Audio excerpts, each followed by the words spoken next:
why Ray Dalio's newest comments on gold matter so much.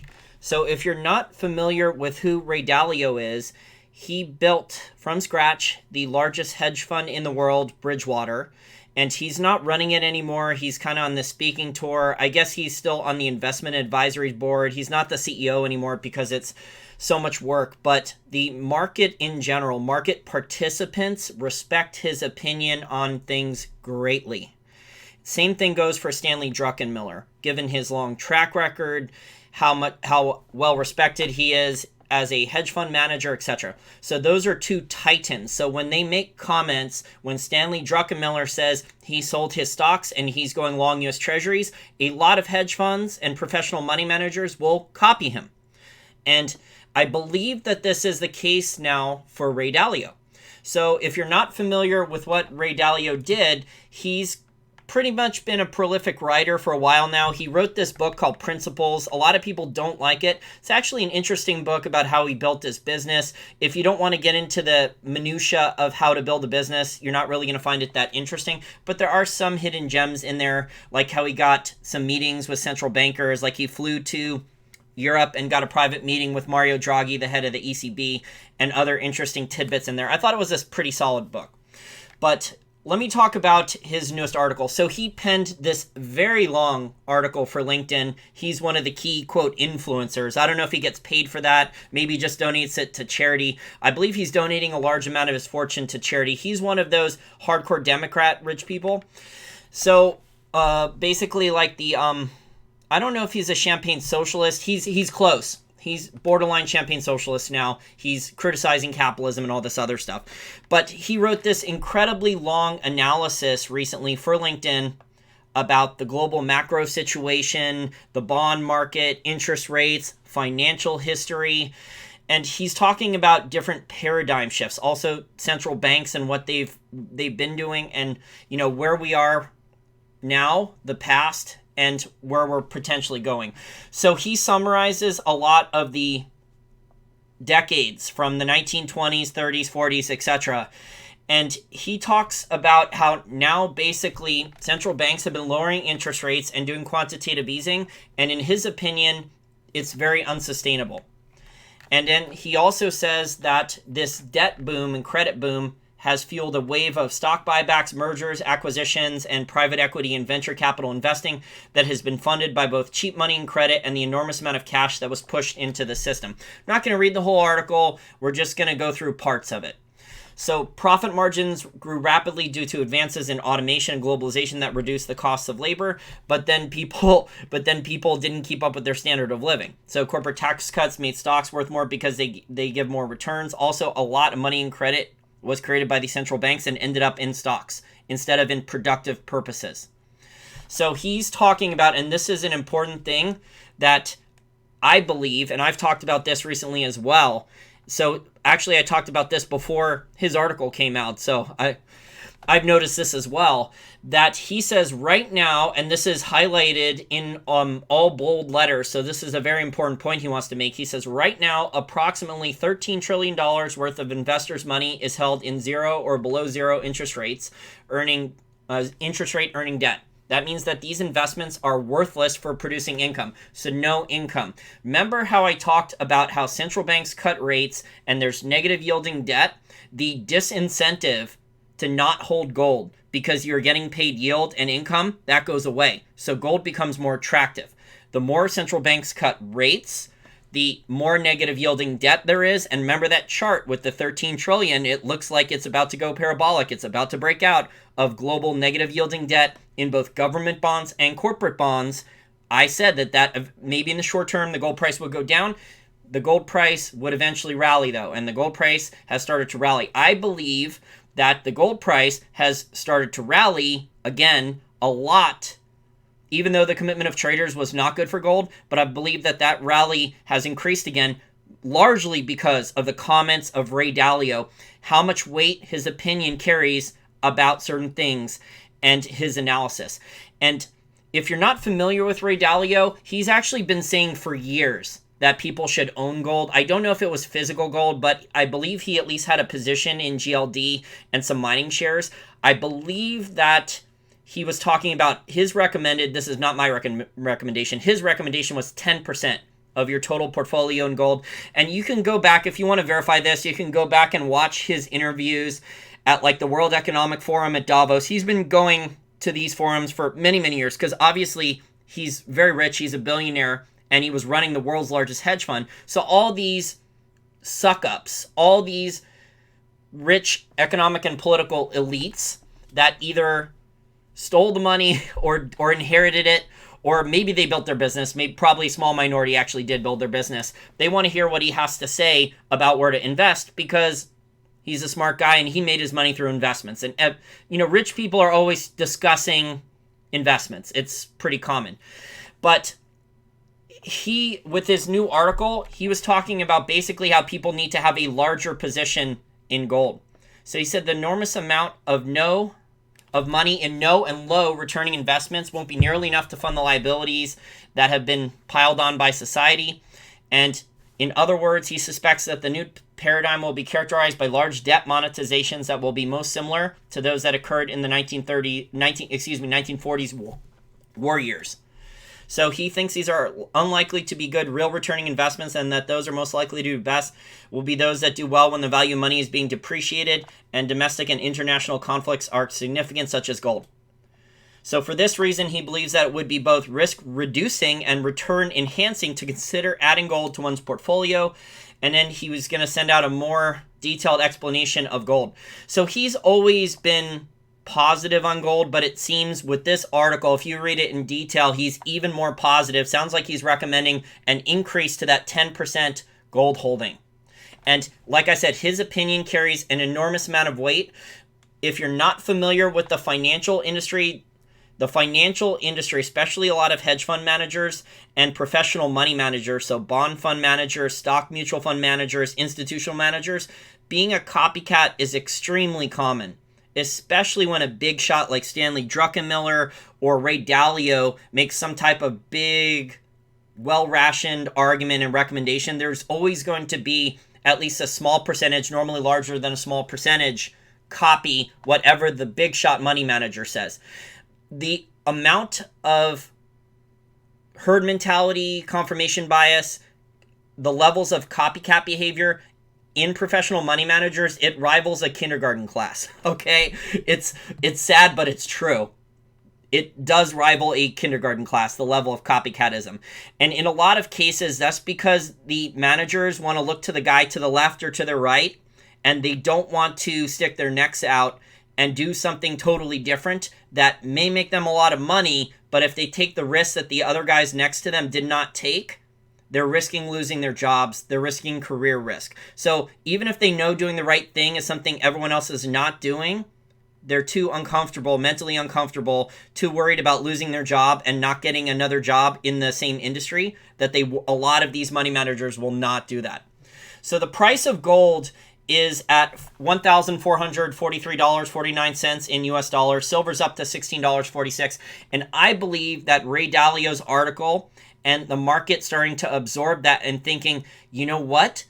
Bonds are not as good as Stanley Druckenmiller says, especially if I need income. So if you want capital gains in bonds, you can do that barbell trade, a hedging strategy. This is not financial advice, but people are going to do that where they're going to try to get capital gains in bonds. But most people I speak to need income. And bonds, it's very clear to me that in the major economies, there's going to be little or no income in bonds. In fact, if we go to negative interest rate policy or NIRP, there's going to be less than zero income in bonds. You're going to be paying to put your money in a checking account, a savings account the bank's going to charge you, and then you're going to be losing money if you invest in bonds. You're going to be losing money. You're going to be intentionally losing money to park it in somewhere, quote unquote, air quotes here, safe. So Ray Dalio's analysis and opinion does carry weight. He is not always right on everything, but I think a lot of people now are piling into gold because of what Ray Dalio said. And there's been other billionaires over the last 12 months, give or take, that have really started to buy gold. Either they owned no gold at all, or they massively increased their gold holdings. You have the real estate billionaire Sam Zell. He said he had never bought an ounce of gold in his life, only real estate. And he said in January of 2019 that he bought a lot of gold and he was buying mining shares because he said that there was going to be supply issues with gold miners and that some of the miners were producing below the cost of production. Well, Sam Zell has already done pretty damn well on that trade. Paul Tudor Jones, another billionaire trader and hedge fund manager, had very similar comments about gold in the last couple months as well. So there are more smart people in finance. I haven't heard Stanley Druckenmiller comment recently if he is increasing gold holdings. I think he owns some. And Kyle Bass and David Einhorn have owned, they've had a pretty decent percentage of gold for a while. So some of the smartest minds in finance, they own at least like 5 or 10% gold in their positions, although in the mainstream media, they don't really publicize that. They actually make fun of people for that. But in this case now, and this is important, when there's no incentive to hold bonds because you're getting paid a good yield or income, this is going to be, with financial repression, with debt monetization, with manipulation of interest rates, all these bad things that the central banks and governments are doing, the incentive to own gold is going to be increasing. So that's why I think gold has really good tailwinds. Also, I just heard this on Twitter. I just saw this, that Roy Sabag, who's the CEO of Gold Money, I believe this is also based on Dalio's comments. He said he heard from multiple sources that a global international organization that is not supposed to buy gold, I guess, has paid attention to Dalio's comments that came out, and now they're accumulating massive amounts of gold on the LBMA. So that just came out as well. And I believe that Dalio has fueled that. So, like I said, a lot of people pay attention to what Stanley Druckenmiller says, what Dalio says. And this is why you have a lot of people that might not have wanted to hold gold and really don't like gold are starting to buy some gold. They're not loyal to gold, but they see it as a hedge or insurance or a money-making opportunity. So if you want to read more of the Dalio piece, it is extensive. It looks like it's at least 5 pages. It is very long. But there's some good charts and good analysis in here. As an Austrian school economist, I'm not going to agree with everything he says, but he is a smart guy. And remember, he did telegraph the nominal GDP targeting when he wrote I forgot the white paper he wrote. This was like 2011. It was like a 10-page white paper. Offhand, I can't remember the name. I can't remember the name offhand. It's just too many. This was 2011. The funny thing is Bill Holter supposedly put on his blog that I don't know anything about the gold market and that I'm a crypto pumper, which is just ridiculous. Yeah, I'm doing this with no notes because I know a lot about the gold market. If I didn't know anything about the gold market, would I have been flown up to Sprott headquarters twice since 2014? Okay, so I'm looking at listener questions and comments now. This is just going to be a short video, so I'm not going to be here that long. I just wanted to give you an update. So the large pools of capital, the professional money managers, are really paying attention now, who might have not bought gold in the past, but now that Dalio is saying that he's moving more into gold, they're paying attention. So you're going to start to see more generalist investors, more generalist institutional investors, more momentum hedge funds. You're going to start to see them buy up the higher quality gold stocks, probably like Kirkland Lake Gold, probably like Franco-Nevada, probably Wheaton Precious Metals. Osisko Gold Royalty will probably eventually start to move up a little bit. Royal Gold is another quality one, and Sandstorm Gold I already talked about earlier today.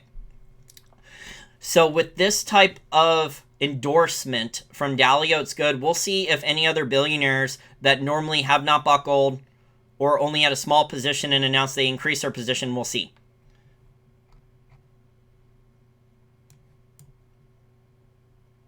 Okay, I'm looking through listener questions and comments now.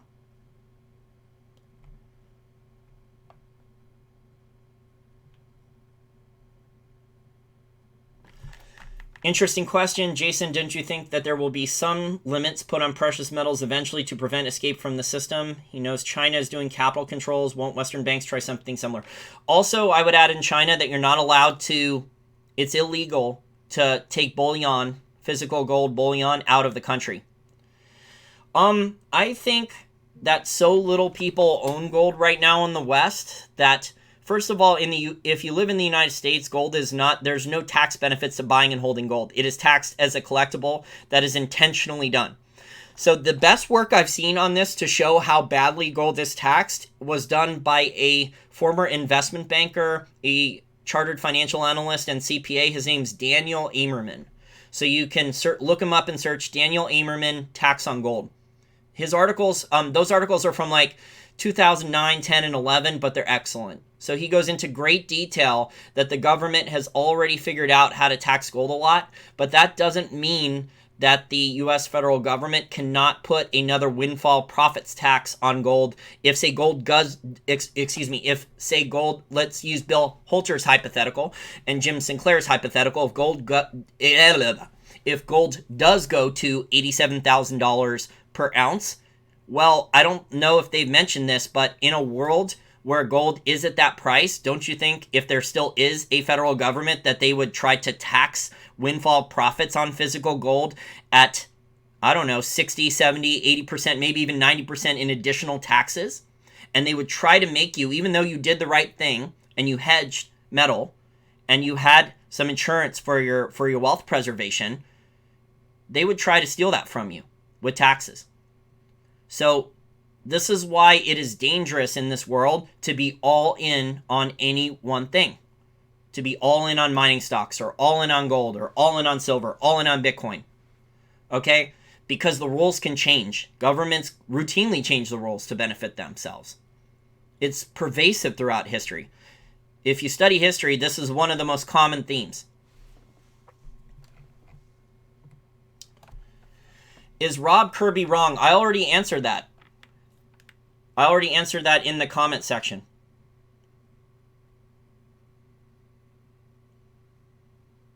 Well, Bill Holter called me a liar. I'm dishonest.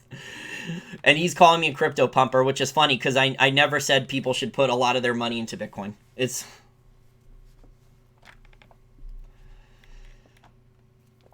Rob Kirby wrong, though? No. He's saying that in the short term that they can control gold and silver. Honestly, Wendy, it doesn't matter. It doesn't matter. Unless you're a short-term trader, it doesn't really matter. If gold goes down $30 or $50 in a couple months, it doesn't really matter to me. I've set up my portfolio that it doesn't matter. If you're in the wrong mining stocks, it matters.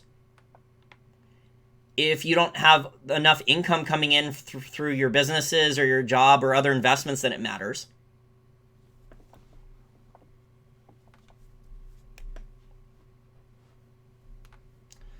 So I respect Rob Kirby a lot. I'm not sure if he's going to be right because what Dalio said carries more weight than what Rob Kirby said. And so if there's a lot of professional money managers that would not have bought gold, and all of a sudden Ray Dalio is endorsing professional money managers who would not have bought gold to go from 10% gold holdings, and Dalio recommends 10%, I believe, initially, and now he's going to recommend a larger holding of gold. I don't the article headline on Zero Hedge says, sell stocks, buy gold. I'm not sure if that's accurate. I didn't see that in the parts of the article I read. But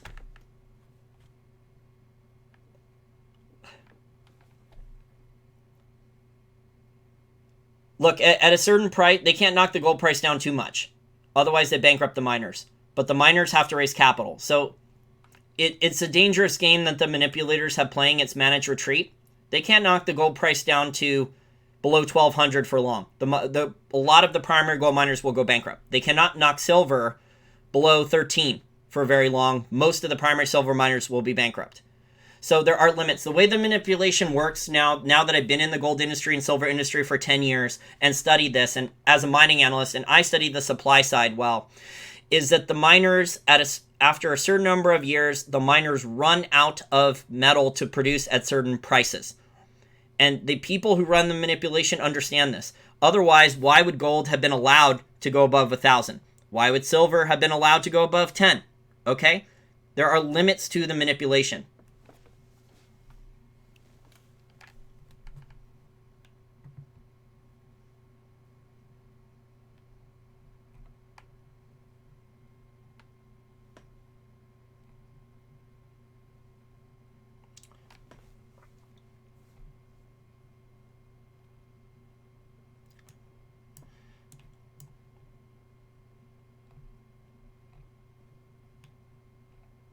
Yeah, it's probably going to take some time for gold to get above 1,500.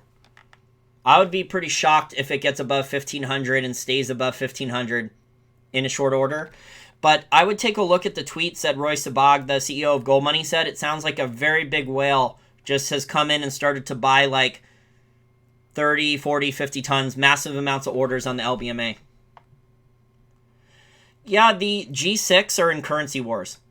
Yeah, I think it is. I talked about this on last night's live stream show, that since 2008, the US, the European Union, Japan, they were coordinating, working together, but that once Trump won and started to put in the tariffs and other things, I believe that has changed pretty rapidly. And these large governments in the West and Japan in the G6, they went from coordinating things now to it's every last government for themselves. So it's beggar thy neighbor. They're going to raise tariffs on each other. They're going to try to cut interest rates so their currency does not appreciate. We know the European Union wants a cheap euro. Same thing with the ECB. And the U.S., the people running the U.S. government, the Fed and the Treasury, Trump has already said he does not want too strong of a dollar. Look, Wendy, if you have your portfolio and investment set up right, it doesn't really matter on the short term on gold price or silver price. Unless you're a short-term trader or you're trading options for volatility, it doesn't matter. If you have for example, this is not financial advice, just hypothetical. If you bought the miners and juniors, if you bought juniors that are drilling right now that actually did raise money and are going out trying to find a deposit, you can make a lot of money speculating. If the gold price goes up, you can make good returns. You probably already made good returns. Or if you bought miners like Hecla Mining that had really bad balance sheets, you made a good return already in just the last couple months. Now, most people who traded that don't understand the risks they took, and they probably should not buy and hold. Again, not financial advice, just my opinion. But you made some profits, but don't get greedy. So if you buy a mining company, individual mining company with a bad balance sheet and high production costs, and the metals price goes up, they're marginal. They're going to make more money. They're going to temporarily make more money, although they may need to raise a lot of capital. But if the metals price goes down, you're going to give away all of your trading gains. You're going to give it all right back. So this is the danger. There's a lot of leverage, both up and down, bullish and bearish, with the mining shares. And most people I have spoken to, including many traders, don't understand any of this stuff. They look at the chart and they say it's cheap and they buy it. And then some of them have profits and they don't take any money off the table. That's a very common problem. JNUG, I do not like those leverage ones. I do not like those leveraged ETFs. I don't like any of them.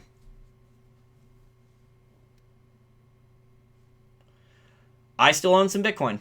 I have not sold. And if I had fixed the donation thing on my website, I would own even more Bitcoin. I have to get that done. I have to email a developer to get that stuff fixed. If I had a business partner, I could delegate. If I had a competent business partner, I could delegate a lot of this stuff and just focus on making more content. Unfortunately, now I'm trying to do everything running around. It's very difficult and frustrating and stressful trying to do everything all by myself. One guy emailed me like 3 or 4 times that he couldn't get on my email list and said, don't bother. And I was like, look, man, I put out like 2 or 3 videos in the last 24 hours and I have a life for the rest of my stuff and I'm doing other paid work. I don't have time to respond to all of your emails.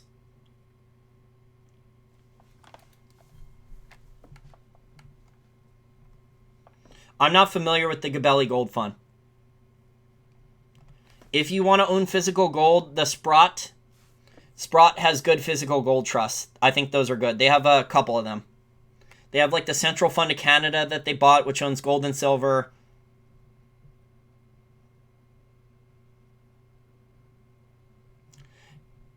Chrono Trigger fan. Yeah, email me, wallstreetformainstreet@gmail.com.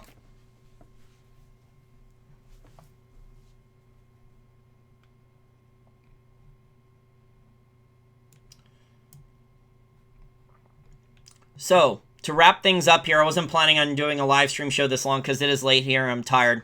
I didn't get to lift weights today, so I'm a little cranky. But Ray Dalio, his opinion, his analysis does carry a lot more weight than the average hedge fund manager. And in fact, the average hedge fund manager, who normally these guys may be book smart, a lot of them don't have much common sense, and they're looking for copycat strategies or market manipulation or whatever. The average hedge fund manager is going to try to copy someone like a Druckenmiller or a Dalio. So that's why I believe that people who, money managers, professional money managers, who in the past may not have bought any gold or only owned a little gold, now that Ray Dalio has put out this piece, which I will attach in the information section, that's why they are starting to either add a gold position that they never had before, start buying gold mining shares that they never owned before, or increase their exposure to gold substantially. So if you're familiar with the work of Eric Sprott said all that would be needed to get the gold bull market going would be the mainstream generalist, professional money managers, and institutional investors to increase their gold holdings just a little bit. And it looks like that is happening. So it's taken longer than we thought, but it looks like that is happening. And all it took was these central banks, these kamikaze central banks. I forgot to say that last night. The central banks are kamikaze because they're intentionally trying to devalue their currency and monetize their bonds and screw over bondholders and screw savers. And that's all it has taken now to get people interested in gold. Okay, guys. Well, that's it. I'm going to go relax now. It's pretty late here. Everyone have a nice weekend.